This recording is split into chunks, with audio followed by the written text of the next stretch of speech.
it's me again, Laura from Green Tree. Today we're going to be talking about citrus fruit. It's a little bit complicated, so I actually made some notes. You might see me looking down occasionally because I want to make sure that I get this right as I'm explaining it to you guys. Today we've got 4 different types of citrus that we're going to be sampling.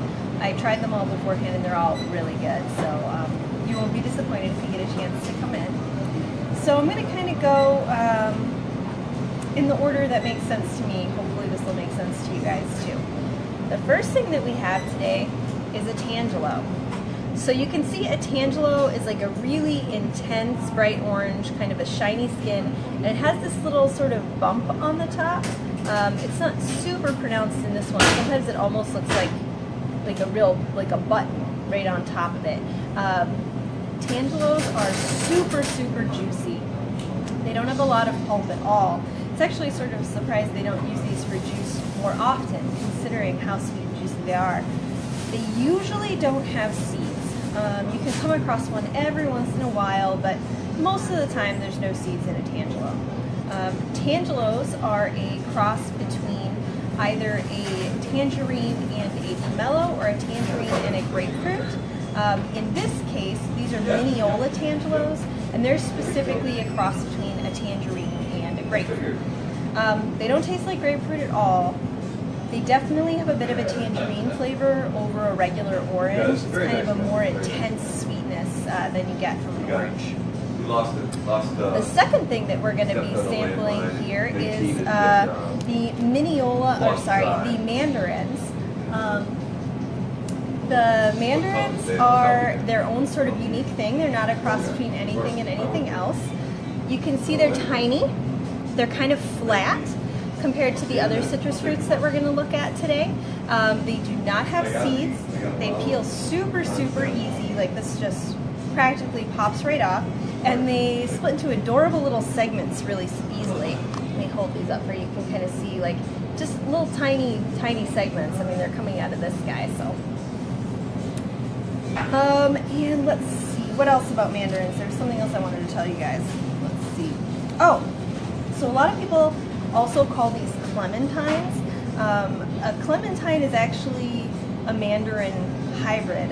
It's hybridized with, let me make sure I get this right, mandarins and sweet oranges are technically what a clementine is, but a lot of people use the term clementine or cutie to refer to any of these little tiny citrus fruits like this.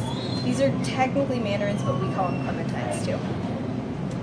All right, so that's my first 2. Oh, and they are just like the sweetest, most juicy, like pop in your mouth little segments too. There's not much pulp inside them once you actually get them open. Oh, you're talking to somebody. I was like, what are you talking to? I'm making a live video right now. I was concerned. Sorry, somebody's talking to me in the store. I don't mean to get distracted, you guys.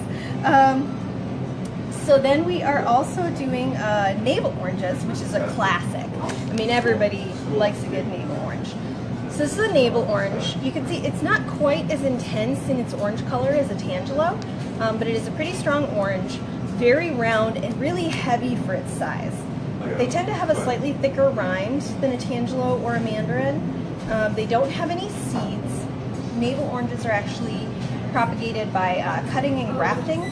So you're actually taking a piece off of one tree and basically sticking it onto another, and then it's growing from that. So they're all actually clones. No weird engineering or anything. They are the result of long time ago crossbreeding between a pomelo and a mandarin, I believe. Let me double check this one for you too. Yes. So Navel Oranges, and actually all oranges, are a cross between a pomelo and a mandarin. There's a lot of variety in that group.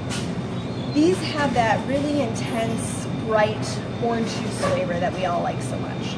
They're not particularly pulpy, but they're definitely more pulpy than a Tangelo or a Mandarin is.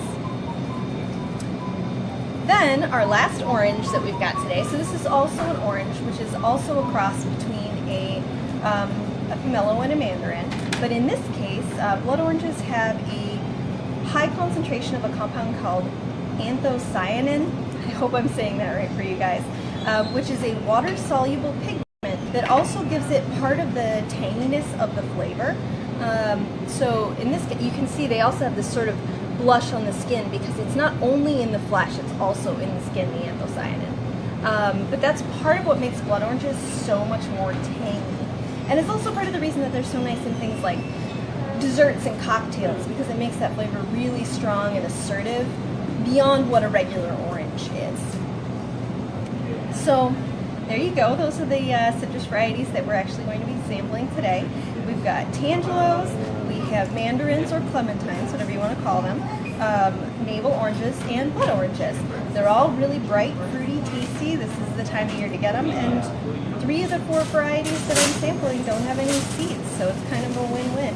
If you are interested in trying them, come on down. I'll be doing this till 5:15, 5:30. We'll see how it goes. And otherwise, we'll have these in the store all week. Hope you guys are having a lovely day. Get yourself some citrus. Bye.